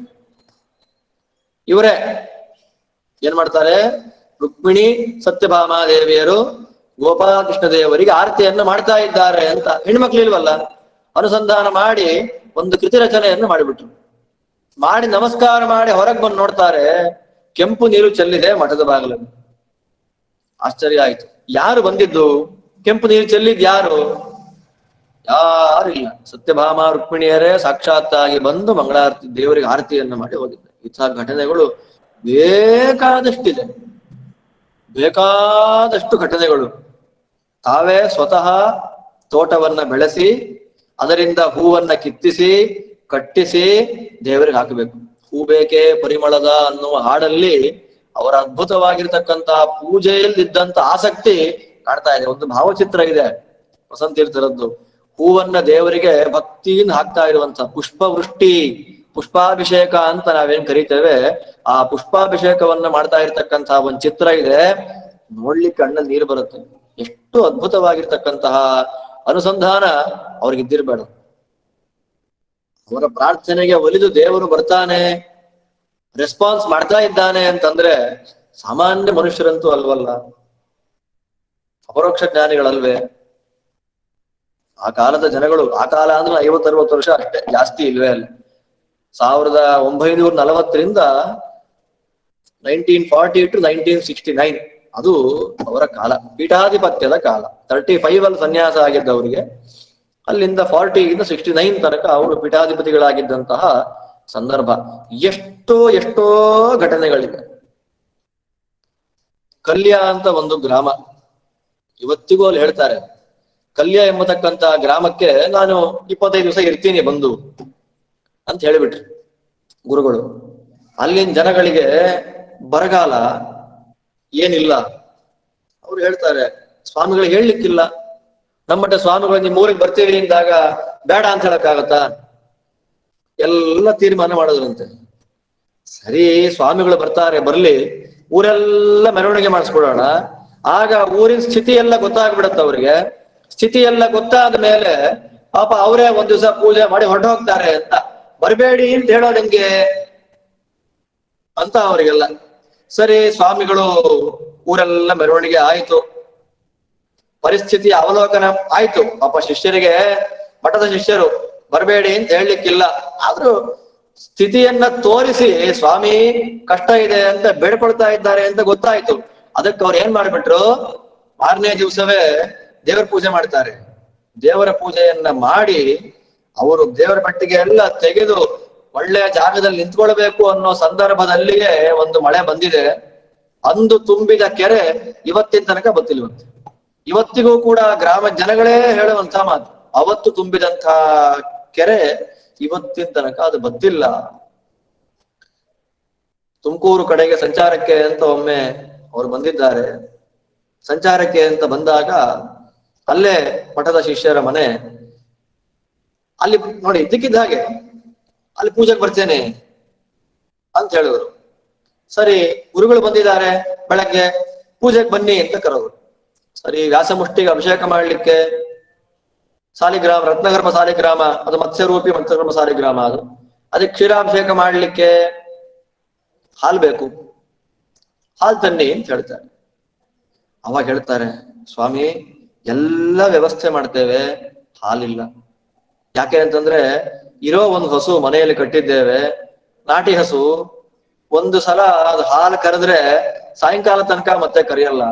ನಾವು ಬೆಳಗ್ಗಿನ ಜಾವನೇ ಒಂದ್ಸಲ ಕರೆದು ಮುಗಿಸ್ಬಿಟ್ಟಿದ್ದೇವೆ ಆಗ್ಲೇ. ನಾಟಿ ಹಸು ಏನ್ ಲೀಟರ್ ಗಟ್ಲೆ ಕೊಡಲ್ಲ, ಕೊಡೋದು ಒಂದು ಬಟ್ಟೆ ತುಂಬಾ ಕೊಡುತ್ತಷ್ಟೇ. ಒಂದ್ಸಲ ಕರೆದಾಗಿದೆ, ಇನ್ನೊಂದ್ಸಲ ಕರಿಬೇಕು ಅಂದ್ರೆ ಕಷ್ಟ ಆಗತ್ತೆ. ಸ್ವಾಮಿ ತಪ್ಪು ತಿಳ್ಕೊಳ್ಬೇಡಿ ಅಂತ ಹೇಳಿದ್ದಷ್ಟೇ. ಸ್ವಾಮಿಗಳು ಏನ್ ಮಾಡ್ತಾರೆ, ಸ್ನಾನ ಮಾಡೋದಕ್ಕಿಂತ ಮೊದಲು ಎದ್ದು ಹೋದ್ರಂತೆ. ಎದ್ದು ಹೋಗಿ ಆ ಹಸುವನ್ನ ನೇವರಿಸಿದ್ರಂತೆ. ಗೋಪಾಲಕೃಷ್ಣದೇವರು ಬಂದಿದ್ದಾರೆ, ವೇದವ್ಯಾಸ ದೇವ್ರ ಪೂಜೆಗೆ, ದೇವ್ರ ಪೂಜೆಗೆ ಹಾಲು ಬೇಕು ಕೊಡು ಅಂತ ಹೇಳಿ ಒಂದ್ ಹಿಡಿ ಹುಲ್ಲಾಕಿ ಬಂದ್ರಂತೆ. ಆ ಮನೆಯವರು ಹೇಳ್ತಾರೆ, ಆಶ್ಚರ್ಯ ಘಟನೆಗಳಿದೆಲ್ಲ. ಹಾಲು ಕರೆದ್ರೆ ಬಟ್ಟಲು ತುಂಬಾ ಹಾಲು ಕೊಡ್ತಂತೆ. ಎಂದು ಬೆಳಗ್ಗೆ ಒಮ್ಮೆ ಕೊಟ್ರೆ ಸಾಯಂಕಾಲ ತನಕ ಕೊಡದೇ ಇರ್ತಕ್ಕಂಥ ಹಸು ಆ ಕೊಟ್ಟಿದೆ ಅಂತಂದ್ರೆ, ಅಂದ್ರೆ ಆ ಒಳಗೆ ಆಯಾ ಜೀವಿಗಳ ಅಂತಃಪ್ರೇರಕನಾಗಿರ್ತಕ್ಕಂಥ ಪರಮಾತ್ಮನ ಸ್ತೋತ್ರ ಮಾಡಿ ಆ ಮೂಲಕ ಆಯಾ ಜೀವಿಗಳಿಂದ ಅದು ಯೋಗ್ಯವಾದದ್ದೇನು ಕೊಡಬಹುದು ಅದನ್ನ ಪಡೆಯುವಂತಹ ಸಾಮರ್ಥ್ಯ ಇರುತ್ತೆ ಅಂತಂದ ಮೇಲೆ ಅಪರೋಕ್ಷ ಜ್ಞಾನಿಗಳು ಅಂತಾನೆ ಅರ್ಥ. ಅವರ ಒಂದೊಂದು ದೇವರ ನಾಮಗಳೇ ಸಾಕ್ಷಿ. ಪ್ರಸನ್ನ ತೀರ್ಥರ ಒಂದೊಂದು ದೇವರ ನಾಮಗಳು ಇವತ್ತಿಗೂ ಕೂಡ ವ್ಯಾಸರಾಜ ಮಠದ ದರ್ಬಾರು ಅಂತ ನಾವೇನು ಬೇರೆಲ್ಲಿಯೂ ಕಾಣಸಿಗದೆ ಇರತಕ್ಕಂತಹ ದೊಡ್ಡ ವೈಶಿಷ್ಟ್ಯ ದರ್ಬಾರ್. ಒಂದು ಸಿದ್ಧಾಂತವನ್ನ ಉಳಿಸಿ ಬೆಳೆಸಿದವರು ಅಂತ ವ್ಯಾಸರಾಜ ಮಠಕ್ಕೂ ವೈಶಿಷ್ಟ್ಯ. ಆ ದರ್ಬಾರ್ ಮಾಡುವಾಗ ಸಂಸ್ಕೃತದಲ್ಲೇ ಆಗ್ತಾ ಇತ್ತು ಆವತ್ತಿನ ಕಾಲದ ತನಕ. ಪ್ರಸನ್ನ ತೀರ್ಥರ ಕಾಲದಿಂದ ಮುಂದೆ ಏನಾಯ್ತು, ಕನ್ನಡದ ಕೃತಿಗಳನ್ನ ಹಾಡಬೇಕು. ಯಾಕೆ ನಾವು ದರ್ಬಾರ್ ಎಲ್ಲ ಹೇಳ್ತೇವಲ್ಲ, ಹರಿದಾಸಕೂಟ ಪ್ರತಿಷ್ಠಾಪಕ, ಕರ್ನಾಟಕ ಸಂಗೀತ ವಿದ್ಯಾ ಸಂಪ್ರದಾಯ ಪ್ರವರ್ತಕ, ಕರ್ನಾಟಿಕ್ ಮ್ಯೂಸಿಕ್ ಆಗ್ಬಿಟ್ಟಿದೆ ಅಸಹ್ಯವಾಗಿ ಗೊತ್ತದು. ಕರ್ನಾಟಕ ಶಾಸ್ತ್ರೀಯ ಸಂಗೀತ, ಅದಕ್ಕೆ ಮೂಲ ಪ್ರೇರಕರಾಗಿ ಏನು ಲಕ್ಷಣ ಗ್ರಂಥವನ್ನ ಬರಕೊಟ್ಟಂತಹ ವ್ಯಾಸರಾಜರೇನಿದ್ದಾರೆ, ಹರಿದಾಸಕೂಟವನ್ನ ಆರಂಭ ಮಾಡಿದ ಶ್ರೀಪಾದರಾಜರಿಂದ ಪಡೆದು ಹೆಮ್ಮರವಾಗಿ ಬೆಳೆಸಿದಂತಹ ಜ್ಞಾನಿಗಳು. ಅಲ್ಲಿಂದ ಮುಂದುವರೆದು ಬಂದ ಪರಂಪರೆ. ವ್ಯಾಸರಾಜರ ನಂತರದಲ್ಲಿ ಕನ್ನಡ ಕೃತಿಗಳನ್ನ ಬರೆದವರಿಲ್ಲ ವ್ಯಾಸರಾಜರ ಮಠದಲ್ಲಿ. ಎಲ್ಲ ವಾದಿ ನಿಗ್ರಹ ಗ್ರಂಥ ರಚನೆ ಮಾಡಿದವರೇ. ಅದಾದ್ಮೇಲೆ ಮತ್ತೆ ಬರೆದವರೇ ವಿದ್ಯಾ ರತ್ನಾಕರ ತೀರ್ಥರು. ಅವರಿಗಿಂತ ಮೊದಲು ಬರೆದವರೇ ನಮ್ಮ ವಿದ್ಯಾಕಾಂತ ತೀರ್ಥರು. ಅವ್ರದ್ದು ಒಂದೇ ಒಂದ್ ದೇವ್ರ ನಾಮ ಇದೆ, ಕಾಪಾಡಬೇಕೆಂದು ಗೋಪಾಲಕೃಷ್ಣಗೆ ಅಂತ. ಅದೊಂದೇ ಒಂದ್ ದೇವ್ರ ನಾಮ ಇವತ್ತು ಉಳ್ಕೊಂಡಿದೆ. ತುಂಬಾ ಬರೆದಿದ್ರು ಅಂತ ಕಾಣುತ್ತೆ, ನಮ್ಮ ದೌರ್ಭಾಗ್ಯ. ಉಳಿದದ್ದು ಒಂದೇ. ಅದಾದ್ಮೇಲೆ ಮತ್ತೆ ವಿಶೇಷವಾಗಿ ರಚನೆಯನ್ನು ಮಾಡಿದವರೇ ವಿದ್ಯಾ ರತ್ನಾಕರ ತೀರ್ಥರು ನಾಮಗಿರಿ ನೃಹರಿ ನಾಮಗಿರೀಶ ಎನ್ನುವಂತ ಅಂಕಿತದಿಂದ ತಮ್ಮ ಸ್ವಾಮಿ ವಿಶೇಷ ಅನುಗ್ರಹ ಮಾಡಿದಂತಹ ನರಸಿಂಹದೇವರನ್ನ ಅಂಕಿತವನ್ನಾಗಿಟ್ಟುಕೊಂಡು ಅದ್ಭುತವಾದ ಸಂಸ್ಕೃತದ ಕೃತಿಗಳನ್ನು ಬರೆದಿದ್ದಾರೆ, ಕನ್ನಡ ಕೃತಿಗಳನ್ನು ಬರೆದಿದ್ದಾರೆ, ಸ್ತೋತ್ರಗಳನ್ನು ಬರೆದಿದ್ದಾರೆ. ಎಲ್ಲಕ್ಕೂ ನಾಮಗಿರೀಶನೇ ಅಂಕಿತ ಅವರಿಗೆ. ಅಂಥ ಭಗವದ್ ರೂಪ ಅದು. ಅದನ್ನ ಮುಂದುವರಿಸಿದವರು ವಸಂತೀರ್ಥರು. ಅದರಲ್ಲಿ ಒಂದು ಪ್ರಸಿದ್ಧವಾದ ಕೃತಿ ಜಯ ಜಯ ವೈಷ್ಣವ ಪಯೋನಿಧಿ ಚಂದ್ರಗೆ ಜಯ ಜಯ ವ್ಯಾಸ ಯತೀಂದ್ರರಿಗೆ. ಅದ್ಭುತವಾಗಿದೆ. ಇವತ್ತಿಗೂ ಕೂಡ ದರ್ಬಾರಲ್ಲಿ ಅದನ್ನ ಹೇಳುವಂತ ಪರಿಸ್ಥಿತಿ ಇವತ್ತು ಇದೆ. ನಾವು ನೋಡ್ತಾ ಇದ್ದೇವೆ. ಅದು ಮತ್ತೆ ವರ ಕರ್ನಾಟಕ ಸಿಂಹಾಸನವಚ್ಚಳಿಯದೆ ನಿಂತಿತು ಈ ಸ್ಥಳದಿ ದೊರೆಗಳು ಧರೆಯಲ್ಲಿ ಉರುಳುತ್ತಿರೆ ನಿರುತವು ದೊರೆ ಶ್ರೀ ವ್ಯಾಸರಾಜ ಅಂತ ಎರಡು ಕೃತಿಗಳು. ಒಂದು ಲಾವಣಿ, ಇನ್ನೊಂದು ಹಾಡು. ಎರಡನ್ನ ದರ್ಬಾರಲ್ಲಿ ಹೇಳುವಂತಹ ಪ್ರಸಕ್ತಿ. ಅವರು ಮಠದ ಮೇಲೆ ಇಟ್ಕೊಂಡಿದ್ದಂತಹ ಗೌರವ, ಪೀಠಾಧಿಪತಿಗಳಿಗೆ ಮೊಟ್ಟ ಮೊದಲಿಗೆ ಇರಬೇಕಾದದ್ದು ಪರಂಪರೆಯ ಮೇಲೆ ಶ್ರದ್ಧೆ. ತಮ್ಮ ಗುರು ಪರಂಪರೆಯ ಮೇಲೆ ಸುಳ್ಳು ಕೊಳ್ಳಾದ ಶ್ರದ್ಧೆ ಅಲ್ಲ, ಯಥಾರ್ಥವಾಗಿ ತಿಳಿದು ಅದನ್ನು ಸಮಾಜಕ್ಕೆ ತಿಳಿಸಿಕೊಡತಕ್ಕಂತಹ ಒಂದು ಶ್ರದ್ಧೆ. ಆ ಶ್ರದ್ಧೆಯನ್ನ ನಾವು ಪ್ರಸನ್ನ ತೀರ್ಥರ ಕೃತಿಗಳಲ್ಲಿ ಕಾಣ್ತಾ ಇದ್ದೇವೆ. ದೊಡ್ಡದೊಂದು ಮಠ ಬಂದಿದಂತೆ ಹೋಗಿ ನೋಡೋಣ ಬರ್ತೀರಾ ಅಂತ ಅದೊಂದು ಕೃತಿಯಲ್ಲಿ ಕಾಣುತ್ತೆ. ಅದಾದ್ಮೇಲೆ ಮಠಗಳು ಉತ್ತಮ ಮಠವಿದು ಇತರರಿಗೆ ಎಟುಕದ ಕೀರುತಿ ಧರಿಸುವುದು ವಾದಿರಾಜ ವಿಜಯೀಂದ್ರ ಪ್ರಮುಖರು ಪರಮಾದರದಿ ಶಿರಬಾಗಿಹರು ಎನ್ನುವ ಎರಡು ಮಾತುಗಳಿಂದ ಮಠದ ಗುರು ಪರಂಪರೆಯ ಮೇಲಿದ್ದಂತಹ ಭಕ್ತಿ ಶ್ರದ್ಧೆಗಳನ್ನು ನಾವು ಕಾಣಬಹುದಾಗಿದೆ. ಅವರ ಸಂಸ್ಕೃತ ಕೃತಿಗಳು ತುಂಬಾ ಚೆನ್ನಾಗಿದೆ. ಒಂದೇ ರತ್ನಾಕರಾನ್ ಪರಮ ಗುರೂನ್ ಅಂತ ಕೆಲವು ಶ್ಲೋಕಗಳ ರಚನೆಯನ್ನ ಮಾಡಿದ್ದಾರೆ, ಅದು ನಾವು ಕಾಣಬಹುದಾಗಿದೆ. ಶೇಷಚಂದ್ರಿಕಾರಾಯರ ಮೇಲೆ, ಭಾಷ್ಯದೀಪಿಕಾಚಾರ್ಯರ ಮೇಲೆ, ರಾಘವೇಂದ್ರ ಸ್ವಾಮಿಗಳ ಮೇಲೆ ಅದ್ಭುತವಾದಂತಹ ಕೃತಿಗಳನ್ನ ರಚನೆ ಮಾಡಿಕೊಟ್ಟಿದ್ದಾರೆ. ಒಟ್ಟು ಸಮಷ್ಟಿಯಾಗಿ ಹೇಳಬೇಕು ಅಂತಂದ್ರೆ ದೊಡ್ಡ ವ್ಯಕ್ತಿತ್ವ. ಅವತ್ತಿನ ಕಾಲದಲ್ಲಿ ಬ್ರಾಹ್ಮಣ ಸಮಾಜ ಸಮಗ್ರವಾಗಿ ಸನಾತನ ಧರ್ಮೀಯ ವ್ಯಕ್ತಿಗಳನ್ನ ಮುಂದುವರಿಸಿಕೊಂಡು ಹೋಗತಕ್ಕಂತಹ ನೇತಾರರಾಗಿ ಅದರ ನೇತೃತ್ವವನ್ನ ವಹಿಸಿ ಅವತ್ತಿನ ಕಾಲಘಟ್ಟದ ಅವಶ್ಯಕತೆ ಏನಿತ್ತು ಅದೆಲ್ಲವನ್ನ ಪೂರ್ಣ ಮಾಡಿದವರು ಮಹಾನುಭಾವರು. ನಾನು ತಮಿಳ್ನಾಡಲ್ಲಿ ಒಮ್ಮೆ ಇರುವಾಗ ಗೋಪಿಚೆಟ್ಟಿಪಾಳ್ಯ ಅಂತ ಒಂದು ಊರಲ್ಲಿ ಅಲ್ಲಿ ಇರ್ಬೇಕಾದ್ರೆ ಪ್ರಾಣದೇವರ ಗುಡಿಯಲ್ಲಿ ಒಬ್ಬ ಕುರುಬ ಜಾತಿಗೆ ಸೇರಿದ ಒಬ್ಬ ವ್ಯಕ್ತಿ ವ್ಯಾಸರಾಜರ ದರ್ಬಾರನ್ನ ಹೇಳ್ತಾ ಇದ್ರು. ಕುರುಬ ಜಾತಿಗೆ ಸೇರಿದ ವ್ಯಕ್ತಿ ದರ್ಬಾರನ್ನ ಹೇಳ್ತಾ ಇದ್ರು. ದರ್ಬಾರ್ ಹೇಳ್ಬೇಕಾದ್ರೆ ನನಗೆ ಆಶ್ಚರ್ಯ, ಏನಪ್ಪ ಇವ್ರು ಹೇಳ್ತಾ ಇದ್ದಾರಲ್ಲ ವ್ಯಾಸರಾಯರ ದರ್ಬಾರು ಪರಾಕ್ ಅದು ಹೇಳಿದಾಗ ಅವ್ರನ್ನ ಕೇಳಿದೆ, ಮಾರನೇ ದಿವಸ ಬನ್ನಿ ನೀವು, ನಿಮ್ ಹತ್ರ 3/4 ಗಂಟೆ ನಾನು ಮಾತಾಡ್ಬೇಕು. ಆತ ನಿರರ್ಗಳವಾಗಿ 1.5-2 ಗಂಟೆ ನನ್ನ ಹತ್ರ ಮಾತಾಡಿದ್ದಾನೆ ಪ್ರಸನ್ನ ತೀರ್ಥರ ಬಗ್ಗೆ. ಅದೆಲ್ಲ ಹಾಗೆ ಹೇಳ್ತಾ ಬಂತು ಅಂತಂದ್ರೆ ತುಂಬಾ ಇದೆ ಮಾತಾಡ್ಲಿಕ್ಕೆ. ಅವ್ನು ಹೇಳಿದ ಮಾತನ್ನು ರೆಕಾರ್ಡ್ ಮಾಡಿ ಇಟ್ಕೊಂಡು ಇವತ್ತು ನನ್ನ ಫೋನಲ್ಲಿದೆ. ಅವನು ಹೇಳಿದ ಒಂದೊಂದು ಮಾತು ಅದ್ಭುತ. ಅವನ ತಂದೆ ನಗಾರಿ ಹೊಡೆಯೋ ಕೆಲಸಕ್ಕಿದ್ದರಂತೆ ಮಠದಲ್ಲಿ. ಇವನಿಗೆ, ಈ ಹುಡುಗನಿಗೆ ಸ್ವಾಮಿಗಳು ಎಲ್ಲ ಇಂಗ್ಲಿಷು ಮತ್ತೆ ಸುಲಭವಾಗಿ ಸಂಸ್ಕೃತಗಳು ಅದೆಲ್ಲ ವ್ಯಾಸರಾಜ ಸ್ತೋತ್ರ ಅದೆಲ್ಲ ಪಾಠ ಮಾಡಿದ್ರಂತೆ. ಪಾಠ ಮಾಡಿ ಇಂಗ್ಲಿಷ್ ಎಲ್ಲ ಪಾಠ ಮಾಡಿ ಮಠದ ಒಂದು ಸಂಬಂಧಪಟ್ಟ ಶಾಲೆಯಲ್ಲಿ ಅಧ್ಯಯನ ಮಾಡಿಸಿ ಒಳ್ಳೆ ಸಿಲ್ಕ್ ಬೋರ್ಡ್ ಅಲ್ಲಿ ಕೆಲಸ ಮಾಡಿ ರಿಟೈರ್ಡ್ ಆದ ವ್ಯಕ್ತಿ ಆತ. ನಾವು ತಿಂತಿರೋ ಅನ್ನ ಎಲ್ಲ ಪ್ರಸನ್ನ ತೀರ್ಥರ ಅನ್ನ ಅಂತ ಇವತ್ತಿಗೂ ಹೇಳ್ತಾನೆ. ಆದ್ದರಿಂದ ಕೇವಲ ಬ್ರಾಹ್ಮಣರು, ಮಾಧ್ವರು ಬ್ರಾಹ್ಮಣರು ಮಾತ್ರ ಅಲ್ಲ, ಸಮಾಜದ ಸಕಲ ವರ್ಗಕ್ಕೂ ಬೇಕಾಗಿದ್ದಂತಹ ದೊಡ್ಡ ವ್ಯಕ್ತಿತ್ವ ಪ್ರಸನ್ನ ತೀರ್ಥರ ವ್ಯಕ್ತಿತ್ವ. ಅಂತ ಮಹಾನುಭಾವರು 1968ರ ಕೊನೆ 69ರಲ್ಲಿ ಶ್ರೀಮಠದ ಶಿಷ್ಯರಾಗಿದ್ದಂತಹ ಒಳ್ಳೆ ವೈದಿಕ ವಿದ್ವಾಂಸರಾಗಿದ್ದಂತಹ ಪೂರ್ಣಬೋಧಾಚಾರ್ಯರಿಗೆ ಆಶ್ರಮವನ್ನ ಕೊಟ್ಟು ಶ್ರೀ ವಿದ್ಯಾ ಪಯೋನಿಧಿ ತೀರ್ಥರು ಅಂತ ನಾಮಕರಣವನ್ನ ಮಾಡಿದ್ದಾರೆ. ನಾಮಕರಣವನ್ನ ಮಾಡಿ ತಮ್ಮ ಇಚ್ಛೆಯಂತೆ, ತಮ್ಮ ಆಸೆಯಂತೆ ಮಾರ್ಗಶೀರ್ಷ ಮಾಸದ ಶುಕ್ಲ ಪಕ್ಷದ 15ನೇ ದಿವಸ ಪೌರ್ಣಮೆಯ ದಿವಸ ತಮ್ಮ ಪೂರ್ವಾಶ್ರಮದ ಜನಕರು, ಪರಂಪರೆಯಲ್ಲಿ ಪರಮಗುರುಗಳು ಆಗಿದ್ದಂತಹ ಶ್ರೀಮದ್ ವಿದ್ಯಾ ರತ್ನಾಕರ ತೀರ್ಥ ಶ್ರೀಪಾದಂಗಳವರ ಸನ್ನಿಧಾನದಲ್ಲಿಯೇ ವೃಂದಾವನ ಪ್ರವೇಶವನ್ನ ಮಾಡಿದ್ದಾರೆ. ಇವತ್ತಿಗೂ ಕೂಡ ಆ ವೃಂದಾವನದ ಒಳಗಿದ್ದುಕೊಂಡು ವಿಶೇಷವಾಗಿ ಸೇವೆಯನ್ನು ಮಾಡತಕ್ಕಂತಹ ಭಕ್ತರಿಗೆಲ್ಲ ಅನುಗ್ರಹವನ್ನ ಮಾಡ್ತಾ ಇದ್ದಾರೆ ಅನ್ನೋದ್ರಲ್ಲಿ ಎರಡು ಮಾತಿಲ್ಲ ಅಂತ ನಾವು ಹೇಳಬಹುದು.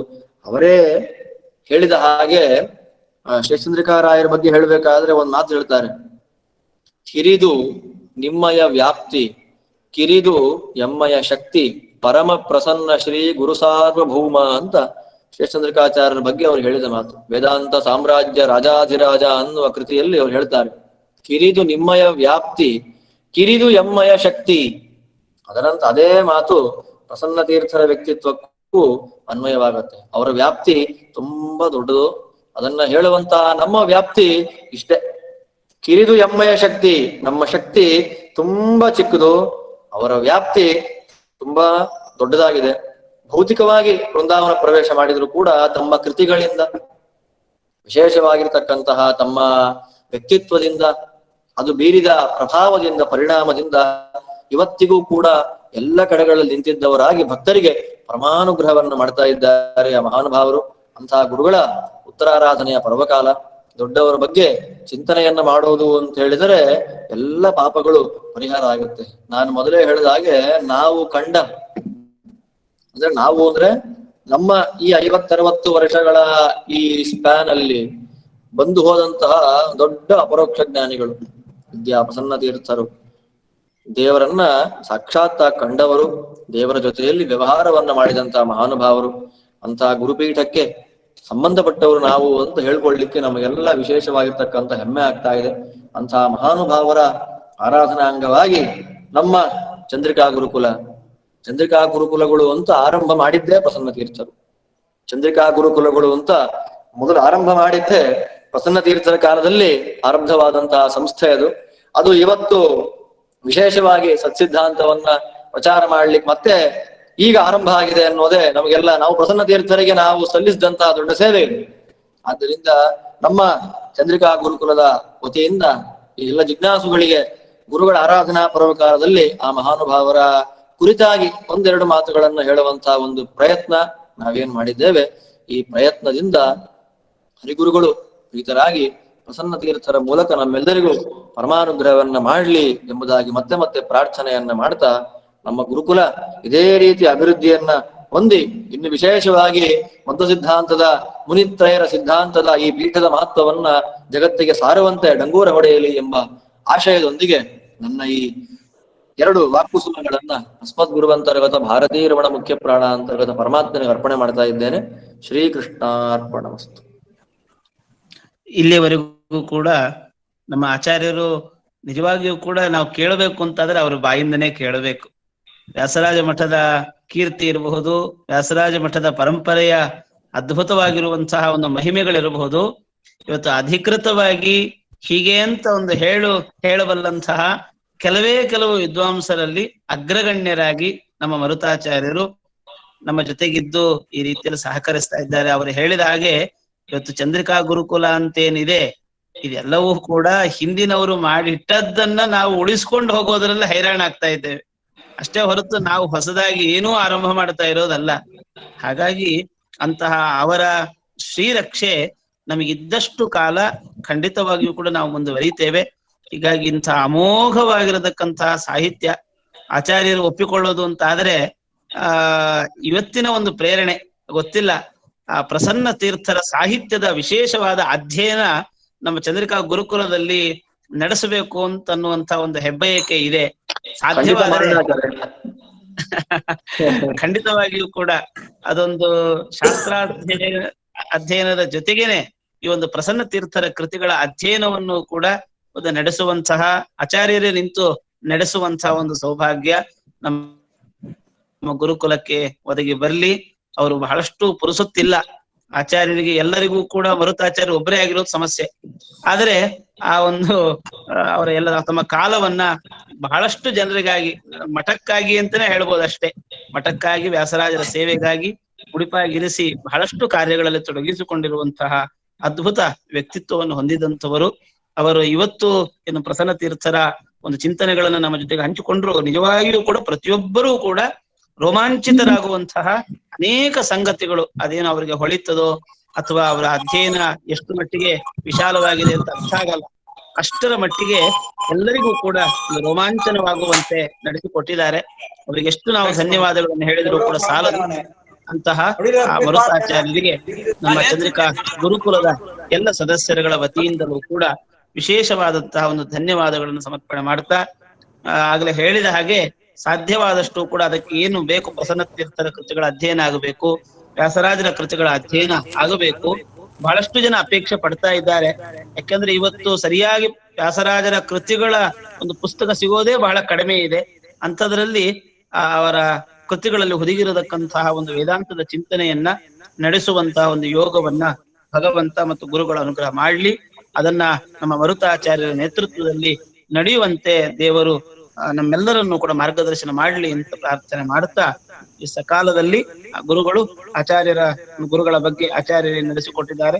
ಅವ್ರಿಗೆ ಎಷ್ಟು ನಾವು ಋಣಿಯಾಗಿದ್ರು ಕೂಡ ಸಾಲದು ಅಂತ ಹೇಳ್ತಾ, ಅವರ ಸಹಕಾರವನ್ನು ಮತ್ತೊಮ್ಮೆ ನೆನಪಿಸಿಕೊಳ್ತಾ, ಎಲ್ಲರಿಗೂ ಕೂಡ ಗುರುಗಳ ಆಶೀರ್ವಾದ ಇರಲಿ ಅಂತ ಪ್ರಾರ್ಥನೆ ಮಾಡಿ ಈ ಒಂದು ಚಿಂತನೆಯನ್ನ ಗುರುಗಳ ಅಂತರ್ಯಾಮಿಯಾಗಿರುವಂತಹ ಗೋಪಾಲಕೃಷ್ಣ ದೇವರಿಗೆ ಸಮರ್ಪಣೆ ಮಾಡ್ತಾ ಇದ್ದೇವೆ. ಕೃಷ್ಣಾರ್ಪಣ. ನಮಸ್ಕಾರ ಆಚಾರ್ಯ. ತುಂಬಾ ಚೆನ್ನಾಗಿದೆ. ನಮಸ್ಕಾರ ಆಚಾರ್ಯ. ನಮಸ್ಕಾರ ಆಚಾರ್ಯ. ನಮಸ್ಕಾರ ಆಚಾರ್ಯ. ನಮಸ್ಕಾರ ಆಚಾರ್ಯ. ತುಂಬಾ ಚೆನ್ನಾಗಿತ್ತು. ಏಳುವರೆ ಪಾಠ ಇದೆಯಾ ಆಚಾರ್ಯ? ಇಲ್ಲ, ಇವತ್ತು ಪಾಠ ಇಲ್ಲ, ಪಾಡ್ಯ. ಇವತ್ತು ಪಾಡ್ಯ ಇದೆ, ಪಾಠ ಇದೆ. ಸರಿ ಸರಿ ಸರಿ ಆಚಾರ್ಯ. ನಮಸ್ಕಾರ ಆಚಾರ್ಯ. ಧನ್ಯವಾದಗಳು ಆಚಾರ್ಯ.